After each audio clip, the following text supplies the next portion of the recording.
Dans cette vidéo, nous venons de régler l'outil 2 pour faire la finition, que nous allons rappeler. Et nous allons pouvoir faire un chariotage simple avec une finition. Donc le chariotage, pour rappel, il va partir de Z0. Le brut, c'est toujours du 20, puisque ça c'est le premier chariotage qu'on va faire.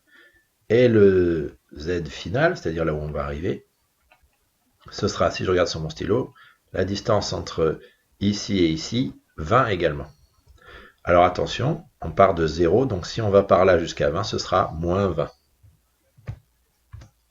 Les distances de sécurité sont les mêmes. Ici, le diamètre fini, si on regarde sur le stylo, le diamètre de cette partie-là, c'est 14 mm. Donc ici, je vais mettre 14 pour le diamètre fini. Oh, pardon.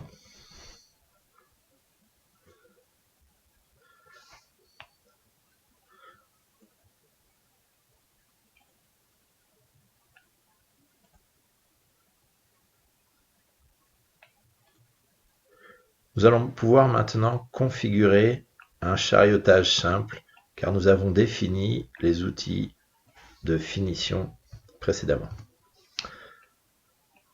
J'ai donc modifié ici les coordonnées de ce que je voulais. En effet, le Z final ici, la fin de mon chariotage en longueur, c'est moins 20, car on peut constater que sur le stylo, il y a 20 à usiner sur la partie, et que le diamètre que l'on veut de ce chariotage, c'est du 14. Et que le diamètre fini que l'on veut sur ce chariotage, c'est du 14. Et on va donc avoir le diamètre fini ici de 14, et le Z final de moins 20. Le brut n'a pas changé, et on commence cette fois l'usinage à partir de Z0, vu qu'on a déjà fait un dressage précédemment. La sécurité ne change pas, les conditions de coupe en ébauche non plus, ni l'outil. Nous avons donc rajouté une finition. Sur cette finition, nous avons rajouté une surépaisseur de finition en X et en Z. Cette surépaisseur doit être plus importante que le rayon de plaquette. Ici, c'est un rayon de 0,2, donc 0,3 suffit.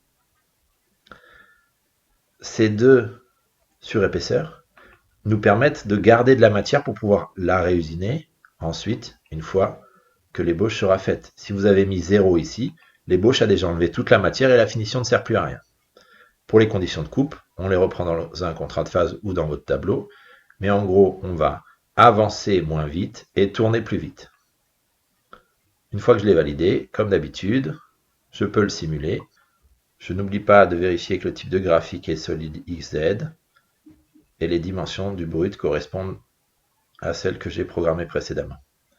Je lance la simulation de cycle pour vérifier que mon programme se passe bien. Alors nous allons effacer l'écran et nous allons le refaire une deuxième fois pour vérifier. Voilà, le chariotage s'est bien effectué en plusieurs passes. Je peux vérifier également là-dessus, en passant en type de graphique XZ sans le solide, le passage de chacun.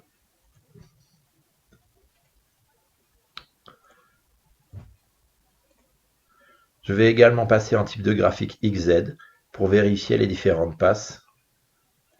Pour ceci, je vais refaire un zoom automatique et je vais refaire la simulation après avoir effacé l'écran. Donc on voit, il y a l'ébauche avec 0,3 de surépaisseur, puis la finition qui vient se faire avec l'outil 2. Dès ce chariotage terminé, je peux comme d'habitude le mémoriser en l'ajoutant à mon programme ici, en faisant chariotage simple avec le petit plus. Moi je l'ai déjà créé, donc j'ai juste à cliquer remplacer pour remplacer l'ancien. Voilà, on a fait notre premier chariotage.